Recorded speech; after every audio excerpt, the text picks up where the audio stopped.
I think we're getting started. Good morning, everybody. I hope it's okay that I'm wearing my hat.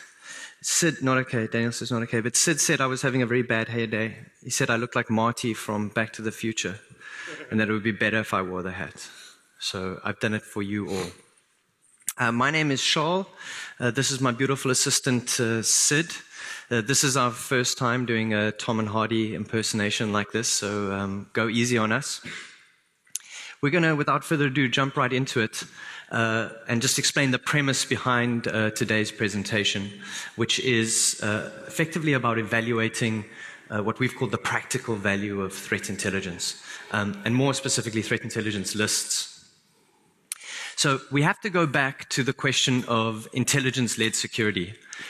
We visited the site, intelligence-ledsecurity.com, to learn what we could, and what we learned was it's coming soon, which is good news for all of you who are interested in it. It's been coming soon since November 2016, so I'm sure it's going to be here any moment now. But what is intelligence-led security? Well, basically, the notion is that as defenders, we've got to spend precious resources, time, money, equipment on a variety of security problems. And with the notion behind intelligence-led security is that by learning about our adversary, understanding what the adversary does, how they work, where they operate from, etc., we can kind of predict what they're going to do in the future, and in that way kind of concentrate our resources in the places where they're likely to hit and in the ways that they're likely to hit. And so intelligence-led security has at its core this notion of prediction, this idea that we're going to look into the future and anticipate what the adversary is going to do.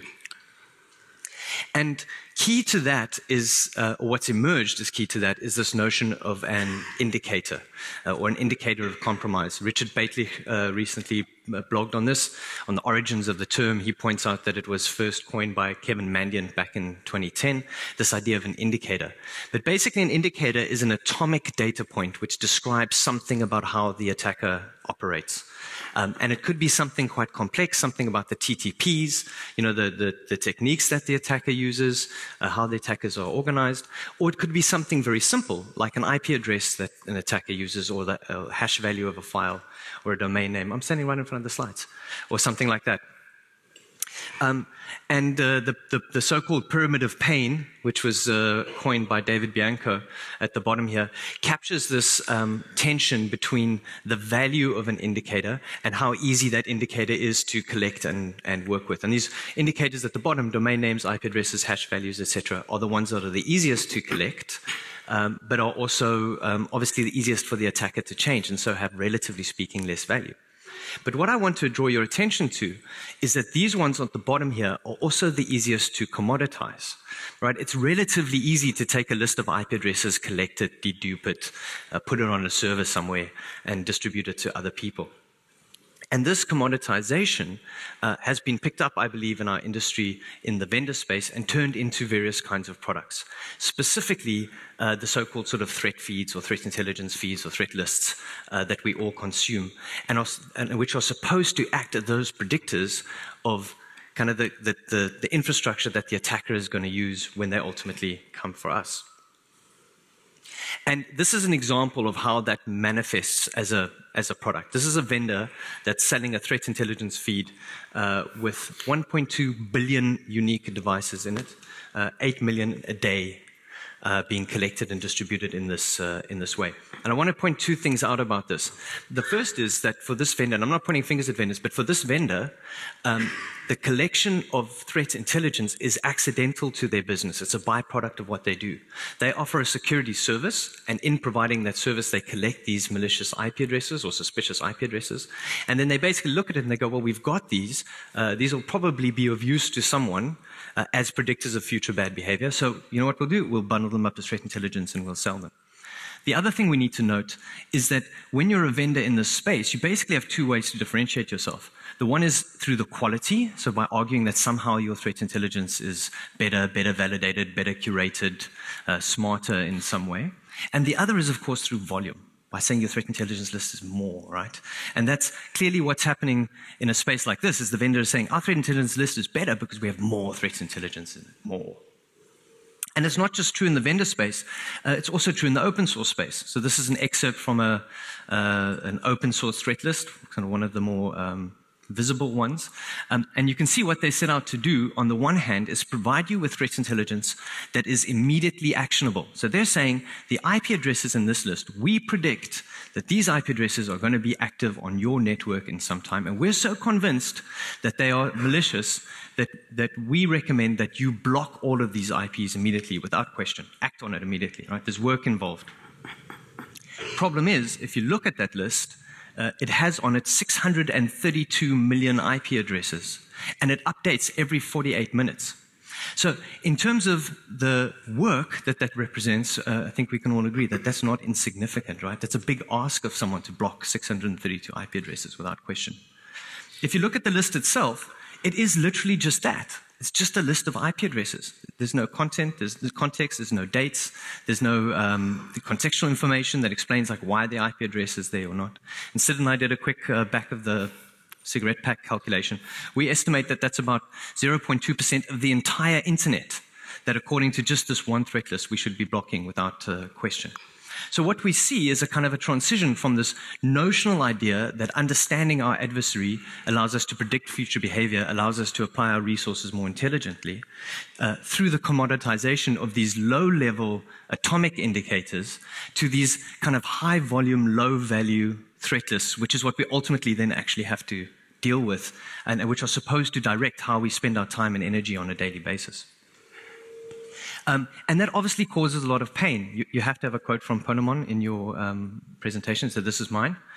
This is their 2018 survey, and you can see two things emerging from their discussions with CISOs about threat intelligence. The one is people are saying, look, it's just too much. We can't deal with this amount of data, and you can sort of understand that, right? 632 million is a lot of IP addresses. And the other is they're saying, we need people, we need extra people to somehow make sense of all this threat intelligence. So again, the notional idea that threat intelligence would allow us to direct our resources in a more intelligent way almost gets subverted by this idea that by the sheer sort of volume and complexity of this, which causes us then to almost get more people and more resources just to deal with the intelligence. And so the response to that, you can see from this graphic by Gartner, sits in this idea of a threat intelligence platform. The idea being that we collect threat intelligence from diverse sources, so lots of different sources of threat intelligence, because of course they all have different origins, they all add value in different ways, so we collect lots of them. We pull them into this platform where we can aggregate, apply analytics, do some filtering, and then create sort of intelligence bundles that we can distribute out to the various consumers, whether they be people or technology or processes on the other end. They talk about it being a many-to-many relationship. And that, of course, again, manifests in the form of products, right? Things that we can buy.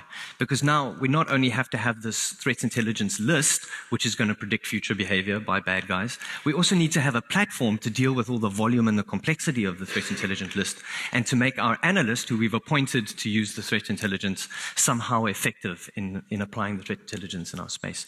And all of these things, the threat intelligence data, the platforms, the people, come at a very high price. I don't know how many of you have looked at them, but we're not talking small money. We're talking sort of big money. I think, yeah, I won't talk about them. I can't remember what the numbers were. And so that sort of begs the question, well, does it actually work? And back in 2016, a researcher was working for us at the time called Adam Skuman, did some research in which he tried to demonstrate how threat intelligence would work by creating a string of honeypots that he monitored over a 9-month period. And he talks about in his presentation, he talks about anticipating this tsunami of threat intelligence. And he literally had this visual impression of the IP addresses hitting his first honeypot and then being observed there and then rushing across to hit the next honeypot and then the next honeypot as the attacker sort of followed the sun across the globe. That was kind of what he was hoping to see in his research. What he actually saw was when he looked at the correlation between IP addresses hitting his 3 different honeypots, that there was zero overlap. None of the IP addresses that hit one honeypot in his research hit any other honeypot. And that really kind of speaks to the fundamental notion that these IP address threat lists predict future behavior, right? It should be directing where our attention is going, because if the IP on the threat list isn't appearing anywhere else, then, I guess what is the point? And that kind of leads us to what today's presentation, what our research is about, which is to try and understand, does threat intelligence in the form that I've just described, does it actually work? If there's an IP address that's shared with us in the form of one of these lists, whether it's open source or commercial, internal or external, if an IP address appears in one of the lists because it was seen somewhere doing something suspicious previously, can we have a reasonable expectation that we will see that IP address doing something again at some later point? And if we can't, then notionally, the idea of threat intelligence just doesn't work. So we look back a bit to see what other work has been done in this space. There has been a fair amount of research into evaluating, I suppose, the value of threat intelligence lists. I'm not going to talk in detail to any of these, but we've included them in the slides for your reference.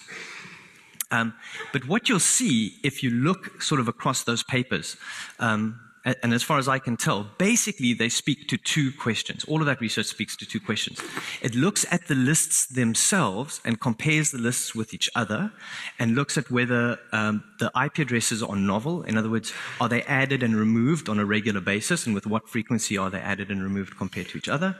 And is there overlap? In other words, you would expect to see at least some amount of the IP addresses that are considered to be suspicious on one list also appearing on another list, right? That would suggest that there's some sort of cohesion, some sort of logic to it.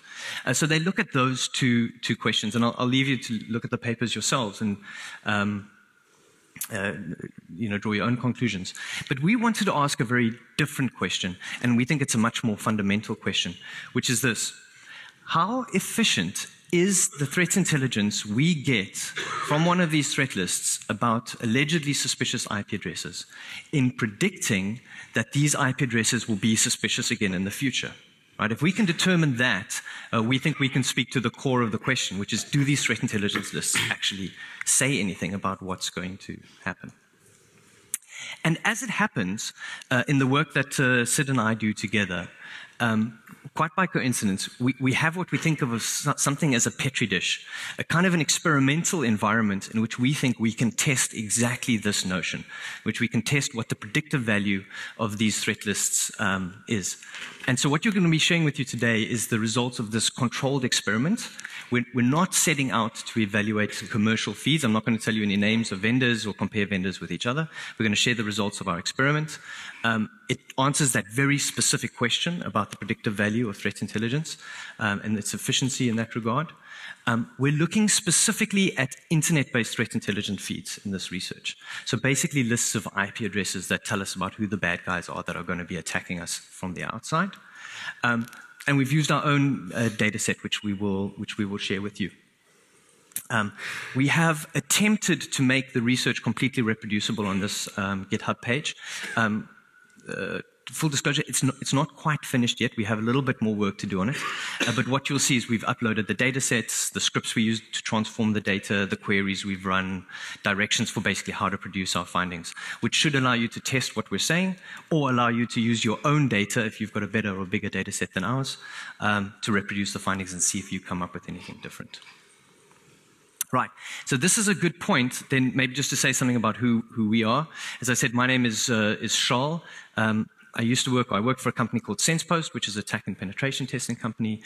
We got acquired by another business called Secure Data, and there I now run what's called the Security Intelligence Unit, which looks at threat research. We have a threat research team, we have a vulnerability management team, and we have a managed and detection and response team, which Sid works for. Hello, I'm Sid. I work in Secure Data as a security analyst, and as a part of our job, we do threat hunting into customers' environment. And one aspect of threat hunting is looking at the suspicious perimeter security logs. We ingest these logs into our SIEM system and alert on any kind of suspicious activity to our customers. The problem here is that this requires a lot of work, a lot of investigation time from the analyst. So what we came up with is a process called repeat offenders.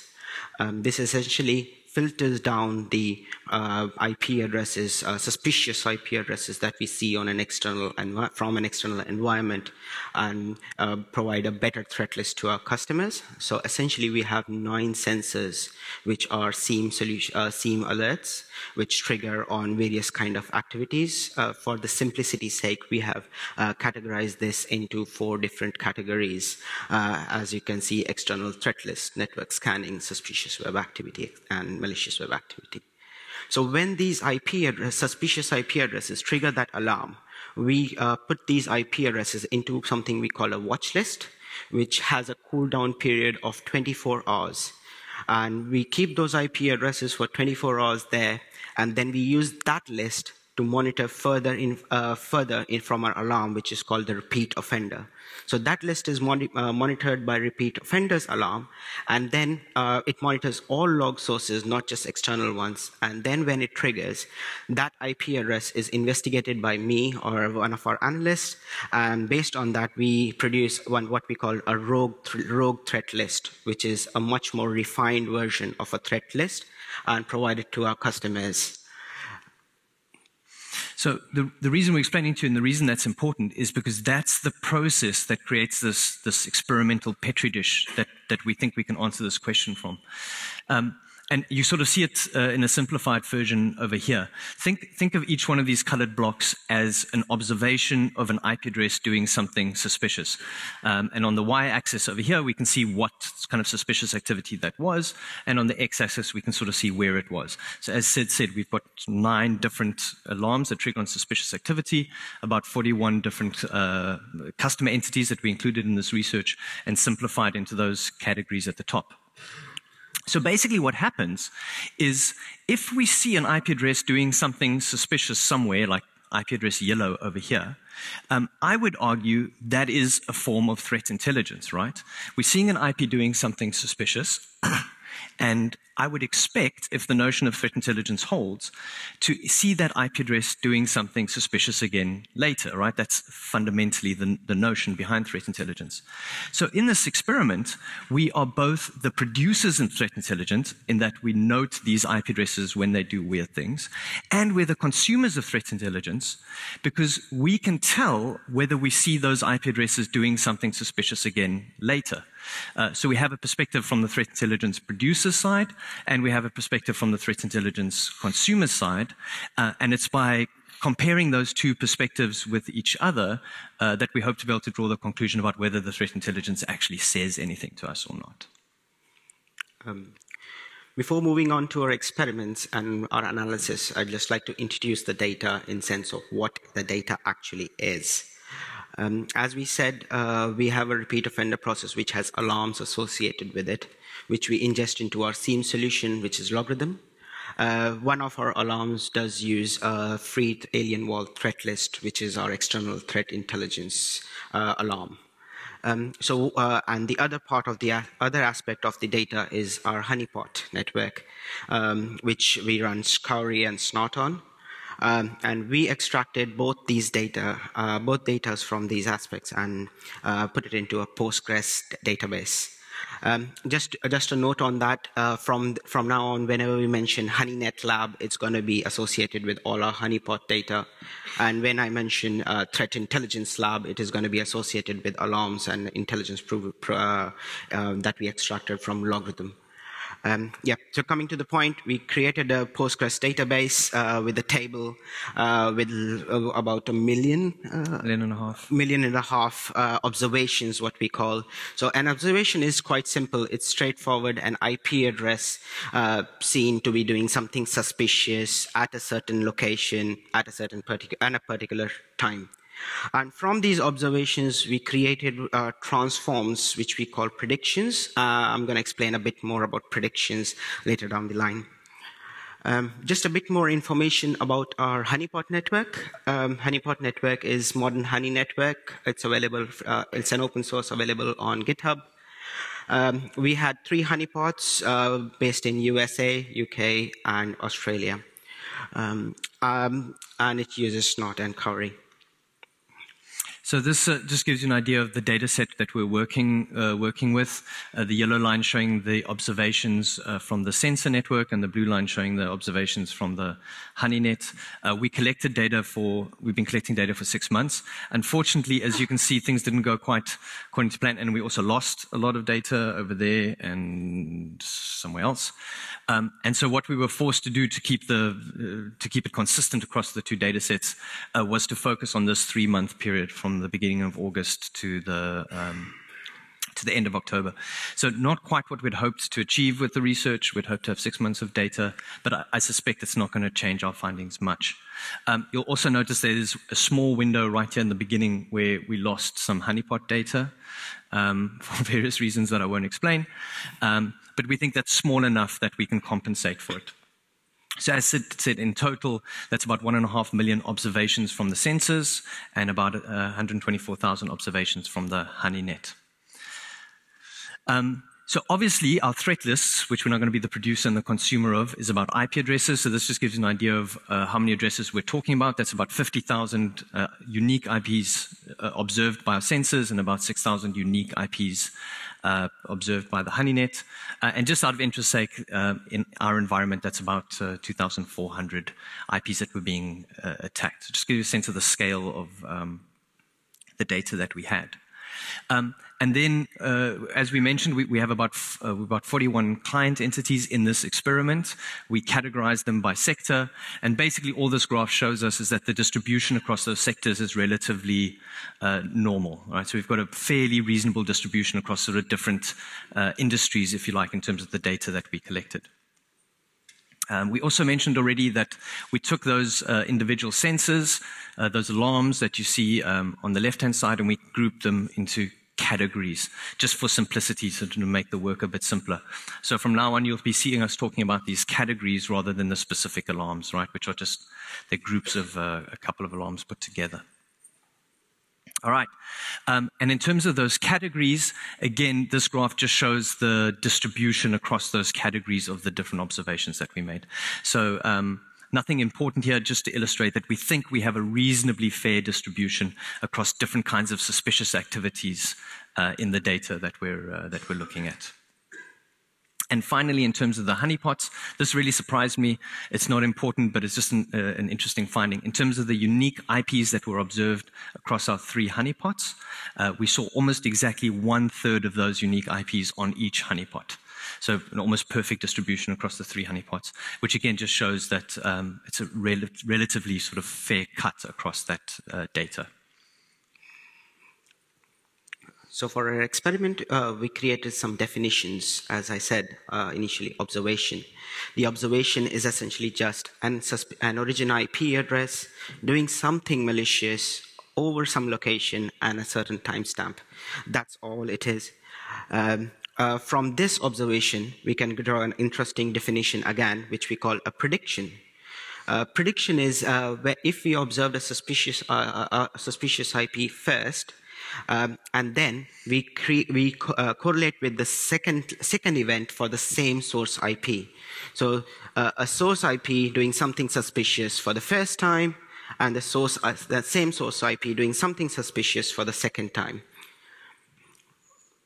Just to give you a bit more visual representation on it, these are 3 different observations that we had for the same source IP address. How a prediction would work, that the first observation will be able to predict the second observation, but there will also be a prediction between the observation 1 and observation 3. So the first occurrence of any source IP, that is an observation, will predict all the subsequent observations. Similarly, observation 2 will also predict observation 3. The basic logic between this is that if a suspicious IP was observed initially, then technically and was confirmed to be malicious, then it should be able to predict the future activity that is coming later. Then just a very brief technical point on the data for anyone who is interested in looking at the data that we have online. As we said, when we converted those 1.5 million observations to predictions, it produced about 1.3 billion. which in our humble technology stack we struggled a little bit to deal with. So we've pruned it down by cleaning some of the data out to about 95 million predictions. Also a little bit difficult for us to deal with. And so in the data, what we've done is we've just grouped that in terms of what we call the prediction window. So predictions that occurred or realized within 5 minutes, between 5 minutes and 2 days, 2 to 7 days, and more than 7 days. So if you do look at the data, you'll just see the data grouped in those windows. It's not a finding as such. It just explains kind of how we made the data manageable to work with. All right. Now, just to provide you some key findings that we had, this is the first finding that we had. This graph it shows life expectancy of an IP address in a threat list. And as we can see, the life expectancy is 2 days, and it drops off immensely after that. Charl, do you want to help me with this, please? Yeah, so basically what we see, we're looking at the prediction windows. What we see is the distance between the first time we see an IP address and the second time we see an IP address is reflected on the on the x-axis over here. So effectively, after 2 days, the probability that we will see an IP address that's predicted by our threat list again drops by over 50%. Effectively, what that means for us is in this whole process of threat intelligence, if we can't consume, collect, distribute, and act on the threat intelligence within 2 days, we're basically wasting our time. There is a chance that we'll see an IP address outside of 2 days, but the probability drops off very significantly.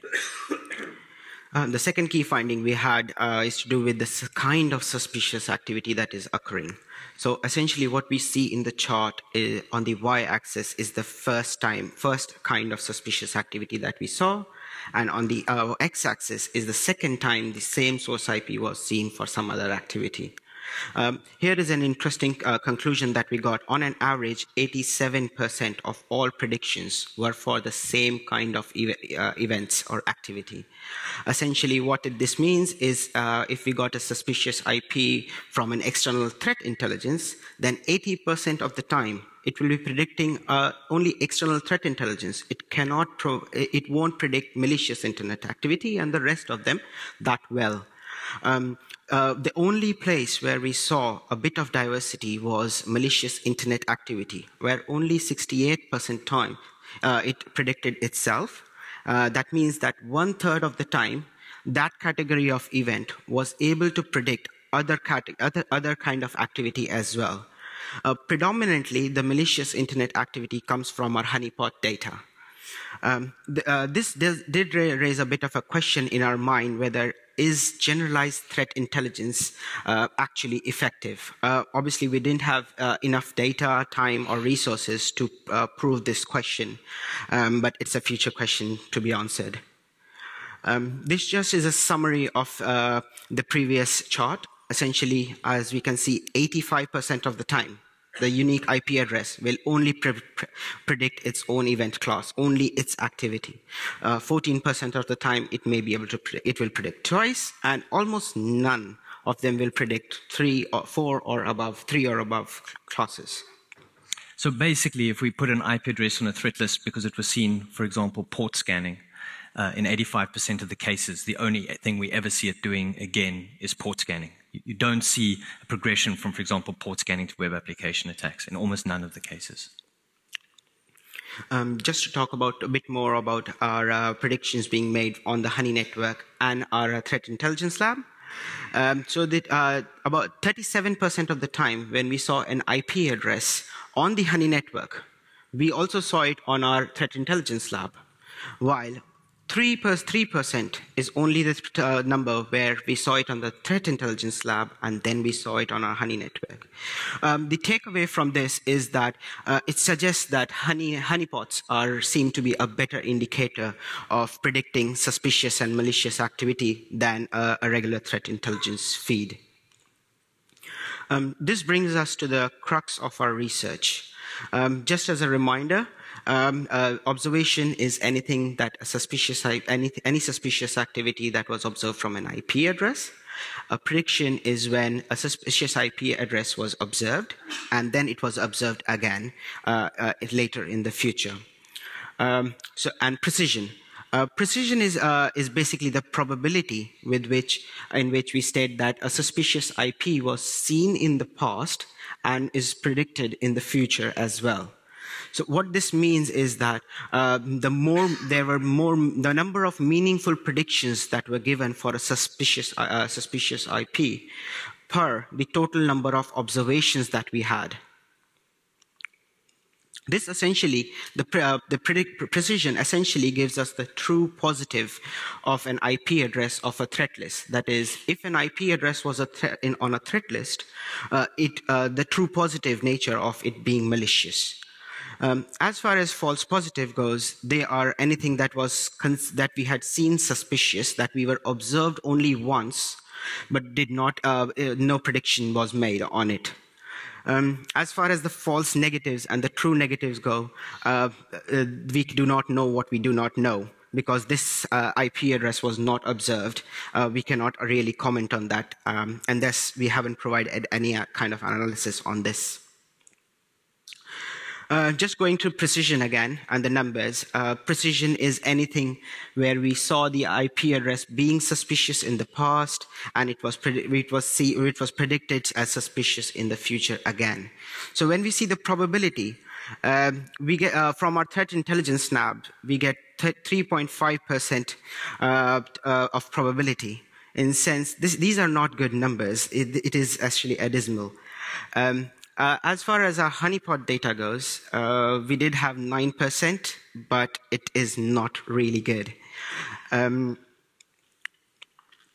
Just to make a visual aid on this, for the number that you see on the top, 1,500, those are the number of predictions this was made in our threat intelligence lab, while about 40,000 of them were false positives. So essentially, that is the precision of the total.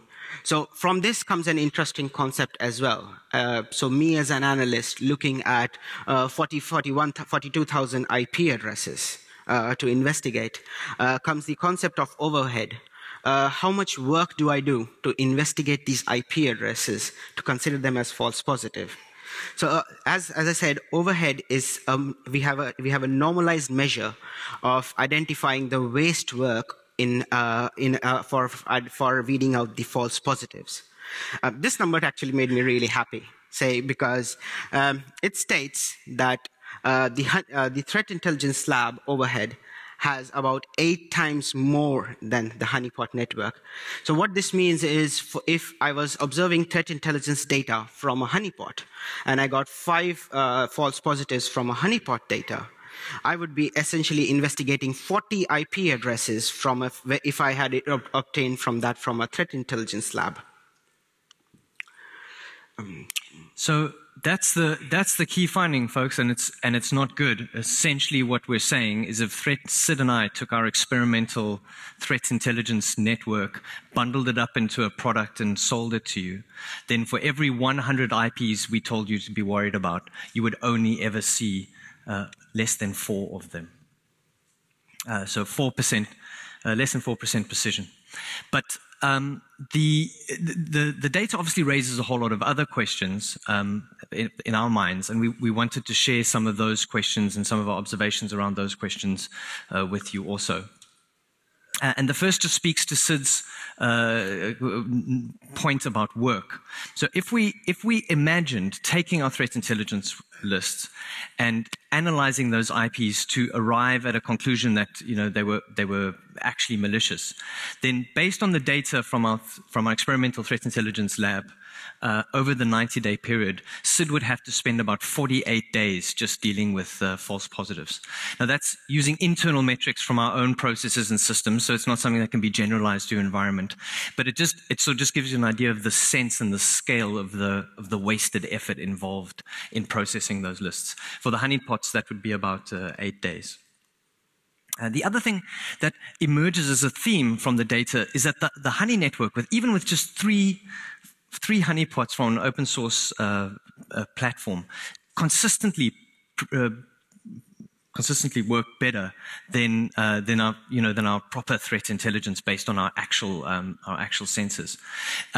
In total, however, the honeypots only saw about 2.5% of all the malicious IPs. So it's a very small subset of all the data was produced by honeypots. But if we take that 2.5% and we look at the correlation across the honeypots, then in 40% of the cases, roughly, only one honeypot would have seen the would have seen the malicious IP. But very much to my surprise, in about 38% of the cases, all 3 honeypots in 3 different countries would have seen the same IP, which is very contrary to that work by Adam Skuman, which we referenced earlier. And this is a technical point, but it's worth noting. In Sid's definition of precision, where we talk about the probability that an observation of a malicious IP will predict a later observation, we specifically only look at observations at different entities. So if we see it at customer A, we only consider it a prediction if we see that IP address again at customer B, right? Which kind of makes sense for threat intelligence. We apply the same rule on the honey network. So that 9% precision by the honeypots excludes the IPs that were seen at multiple honeypots. If we include predictions across honeypots in the honeypot network, then the precision of the honey network jumps up to over 30%. So 1/3 of all the IPs that we see on the honey network are seen again later, either within the honey network or somewhere else. And of course, for us, that then begs the question of like, well, how good could we make this honeypot network get? How good, how can it get better, for example, if we increase its size? And unfortunately, we hadn't thought of this question when we started the research, and so we set out with only 3 honeypots, and we didn't have more to play with. But we did experiment a little bit with adding the data from honeypots together in different combinations. And you see the relative effectiveness on this graph over here. So this is the number of successful predictions made by the individual honeypots in the 3 countries. You can see it's more or less equivalent. And then you can see how it jumps up when we look at combinations of honeypots. That's an increase of about 1/3. And then when we look at data from all 3 honeypots, it jumps up again by about 1/3. So that suggests that simply adding more and more honeypots into our network would improve the level of visibility that the honeynet gives us. But in this graph, we then look at Sid's metric of precision, so the ratio between the number of false positives and false negatives.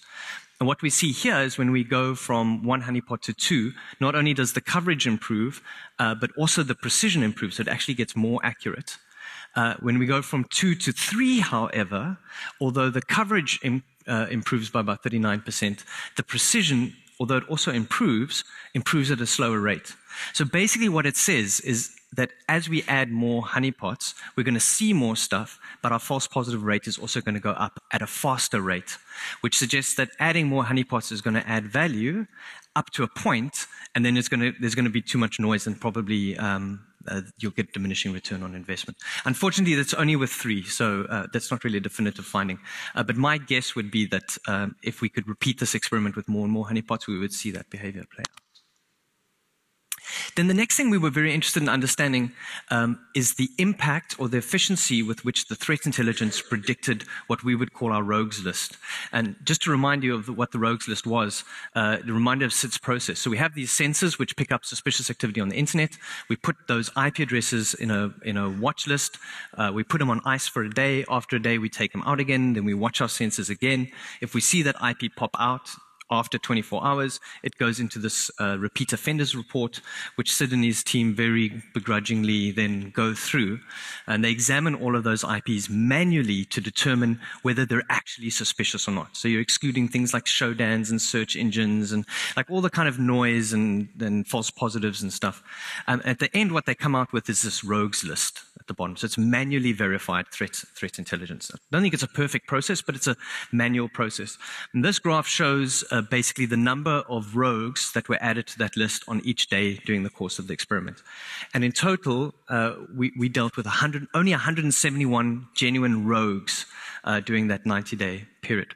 So obviously for us, we're interested in knowing how effective are the threat lists at predicting which IPs are going to ultimately be confirmed by our analysts as suspicious and put into this rogues list.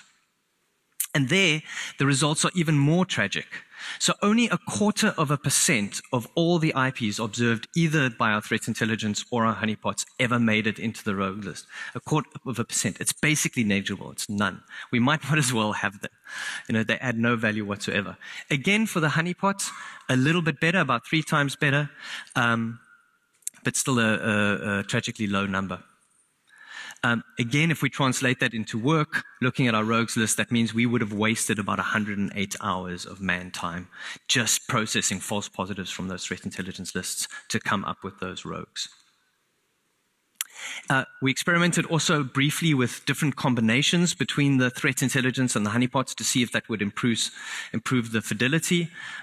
We don't have much time, so I won't go into much detail, but basically what we see is if we mix and match threat intelligence with honeypots, we do get better coverage, so we could predict 65% of all the rogues using a combination of threat intelligence and honeypots, but the normalized work estimate shoots through the roof. There's just a very high number of false positives involved.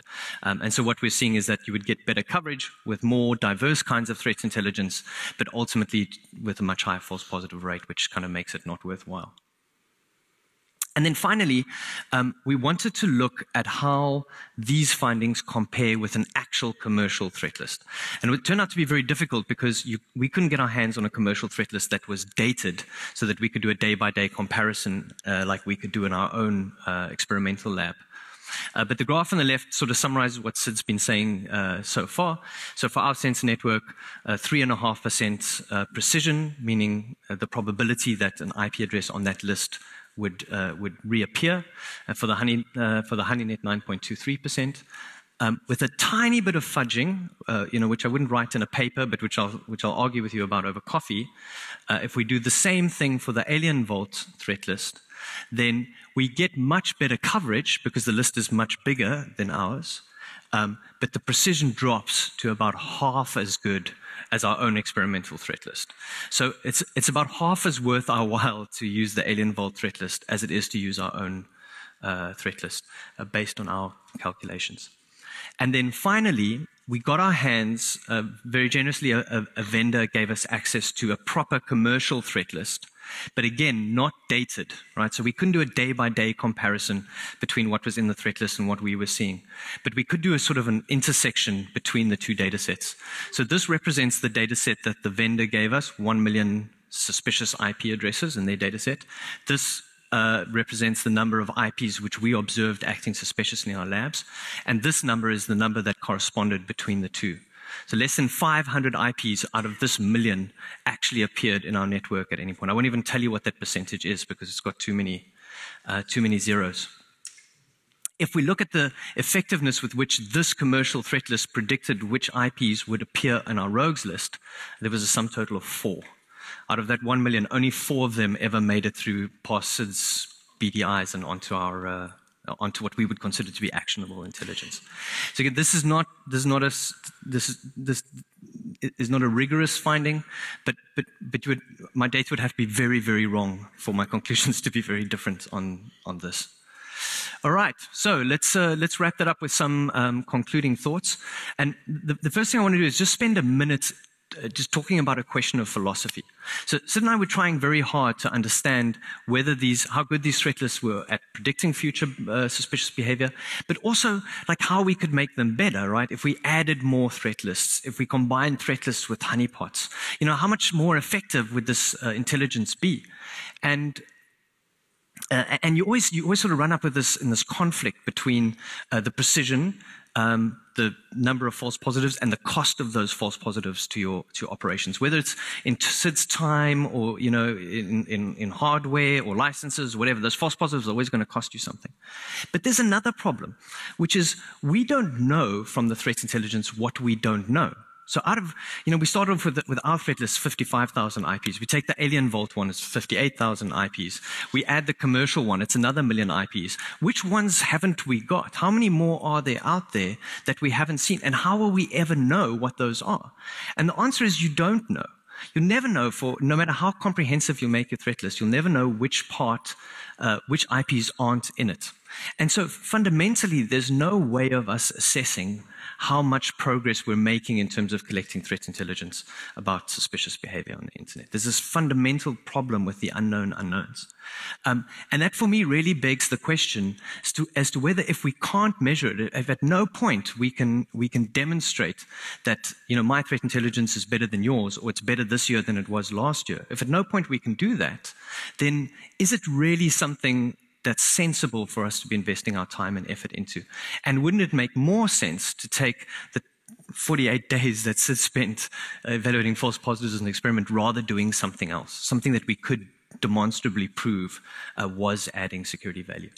And I believe that's true not just for threat intelligence, but with other forms of intelligence-led security also. I think it's true for bug hunting. I think it's true for threat detection, threat hunting, even vulnerability scanning, where you're always going to deal with this quantity of unknown unknowns, and you're never going to be able to assess what you're not seeing, because by definition, you're not seeing it. All right, and that brings us to our conclusions. So, parting thoughts. Our honeypots were better. Our honeypots were much better than our threat intelligence. That's the good news. The bad news is they still really, really sucked. In the best case, only 10% of the IPs that we somehow, through one of these networks, predicted would be suspicious in the future, only 10% of the case were they actually suspicious in the future. And if we then started kind of looking at its practical applicability, so assessing its value against the validated rogues list, or using an actual commercial or professional threat list, those numbers dropped even further. And I'll remind you of the 0.25% performance of our threat list against our rogues list. So that's I guess our parting thought. Having said that, our findings are experimental. We didn't have the same, if you like, arithmetic rigor when looking at the commercial and professional threat lists as we did in our experiment. And I think that creates an opportunity for others or someone to partner with us who can provide one of these threat lists on a day-by-day basis, so we can repeat the experiment. Also, someone who's got a bigger sensor network than ours might be able to shed some more light. Having said all that, I think that I would be very surprised if anyone can demonstrate that our findings are way, way, way off the mark. You'd have to do much better than us for it to be reasonable. And that is that. I've left the URL up there, so Vikas, thank you very much for your effort. The data, the transforms, the queries, everything will be up there. If you want to repeat the data, you can do that. We invite collaboration, be very interested. And I think we've got a minute or two for questions.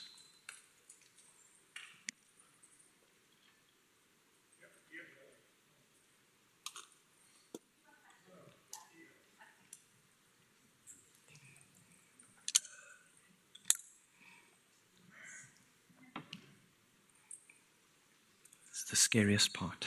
So, do you think that the results would be different if you use many more sensors in your threat intelligence lab? So, I'm thinking about a CDN with a WAF, for instance, that is basically a network of thousands and thousands of sensors. Do you think that with this volume of data, the results could be better? I don't. I mean, I've really struggled with that question a lot.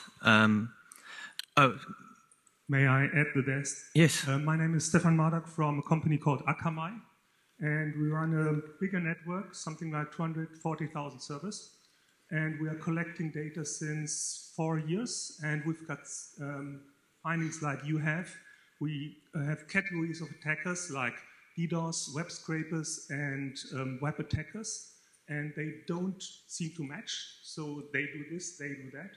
And our, we call it client reputation, has been general, but now we go to FinServ or media, and they don't seem to attack each other. So, like you said, we don't have used predictions. I really like the idea. What we are doing is we see cool-down phases where attackers cool down for 2 to 10 days, and then they come back. So we have to do that over and over again. Prediction would be very helpful. And we see something like 60 terabits average, so we've got a lot of data. Perhaps it might make sense to work together. Oh, that would be great. Thank you. Thank you. And just a second comment on your question about the volume. My instinct from this is having more sensors isn't going to improve the value, but having better sensors will improve the value. We didn't share that finding, but we did do a correlation across the different kinds of alarms and the precision with which they predict. And what we find is the more convincing an alarm is that the activity is genuinely malicious, the better the rate of prediction is. So I suspect that the answer lies in that rather than having more volume, but having more specificity. The problem is the false positives. Cool. I think we're out of time. Thank you very much, everyone. Thank you.